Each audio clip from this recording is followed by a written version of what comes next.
Magic and Arvind Kejriwal is tragic. और वो जो ट्रेजेडी है, या क्षणाची महत्त्वाची बातमी, मुख्यमंत्री आतिशी अजूनही पिछाडीवर आहेत। काही वेळापूर्वी अरविंद केजरीवाल देखील पिछाडीवर होते, मात्र ते आता आघाडीवर आलेले आहेत। त्यामुळे आपच्या विजयी परंपरेवर झाडू फिरण्याची चिन्ह सध्या दिसतायत। आणि प्रज्ञा, महत्त्वाचं म्हणजे या निकालांमध्ये जो मिडल क्लास जो आतापर्यंतच्या विधानसभा निवडणुकीमध्ये भाजपला मतदान करत नव्हता, त्यांनी या निवडणुकीमध्ये मतदान केल्याचं दिसतंय। कारण विधानसभा निवडणुकीमध्ये 39% मतं भाजपला मिळालेली होती, लोकसभेला 55-56% होती। तो सगळा मतदार आता पुन्हा एकदा भाजपकडे एक महत्त्वाची अपडेट आपण देऊयात। मनीष सिसोदिया सध्या आघाडीवर असल्याचं दिसतंय। कथित मद्य घोटाळ्यामध्ये त्यांना अटक झालेली होती। सध्या ते आघाडीवर आहेत जंगपुरामधून। आणि जसं तुम्ही उल्लेख केलात अमोल की मध्यम वर्गाची मतं ही भाजपकडे वळतायत, कारण का त्या सगळ्याला मुख्य कारण ठरलं ते म्हणजे आपने जे फ्री बीज आणलेलं होतं, मोफत वीज, काही प्रमाणात मोफत पाणी, या सगळ्यावरती मध्यम वर्गीयांची काहीशी नाराजी होती। कारण का जो टॅक्स ते पे करतात त्याच्यातून ही फ्री बीजची योजना राबवली जाते का, असा काहीसा प्रश्न त्यांच्या मनामध्ये निर्माण झालेला होता। आणि त्यामुळे मध्यम वर्गाची मतं ही जास्त करून भाजपकडे वळताना आपल्याला पाहायला मिळतात। जसं कळतंय आतिशी ज्या मुख्यमंत्री आहेत त्या पिछाडीवर आहेत। गणेशकडे जाऊयात या मुद्द्यावरती। गणेश, अरविंद केजरीवालांनी राजीनामा देणं, त्यानंतर आतिशींचं नाव घोषित करणं आणि आता त्या पिछाडीवर असणं, काहीसा हा जो राजकीय खेळ आपने दिल्लीमध्ये केला तो सर्वसामान्यांना पटला नाही का?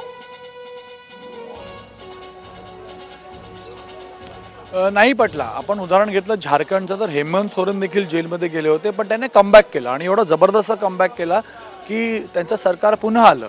पण तिथं ते काँग्रेस सोबत लढले। आता इथं तसं झालं नाही। इथं अरविंद केजरीवाल जेलमध्ये गेले, त्यांनी सिंपती गोळा करण्याचा प्रयत्न केला, पण इथं ते स्वबळावर लढण्यासाठी एवढे पुढे आले की त्यांनी काँग्रेसला आपलं एक प्रमुख अपोनेंट म्हणून बघितलं आणि तशा प्रकारचं कॅम्पेन काँग्रेस आणि आपमध्ये पण झालं। पण इथे एक सर्वात चांगली बाब म्हणजे आम आदमी पार्टीसाठी अशी आहे की वोट मार्जिन खूप कमी आहे। उदाहरणार्थ आतिशी 1100 मतांनी मागे चालतायत, तर सौरभ भारद्वाज गिरिटर कैलाशमधनं 450 मतांनी मागे आहेत। म्हणून हा फरक एक राऊंडमध्ये पण पूर्ण करू शकतात। म्हणून त्यांना आशा आहे की हे जे प्रमुख नावं आहेत ते पुन्हा कमबॅक करतील आणि जिंकतील। समजा हे 5-6 नावं जे आता ट्रेल करतायत आम आदमी पार्टीचे, ते निवडून आले तर भाजपच्या कमी होतील आणि यांच्या वाढतील, म्हणून तो नंबर पुन्हा 30-35 असं राहील। समजा भाजप 30ला पण आली किंवा 35ला पण आली तर भाजप सरकार बनवण्याच्या स्थितीमध्ये असेल, हे आप वारंवार म्हणते।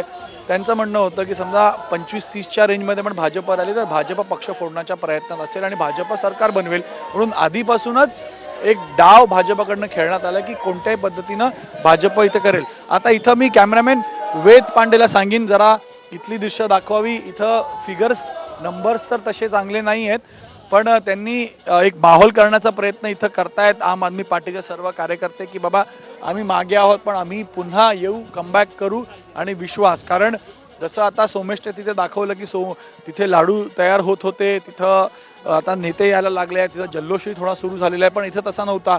म्हणून त्याला काउंटर करण्यासाठी की आता खूप वेळ आहे, दिल्ली अभी बाकी है, तर तसं सांगत इथली लोक, इथले कार्यकर्ते उत्साह दाखवत आहेत की आम्ही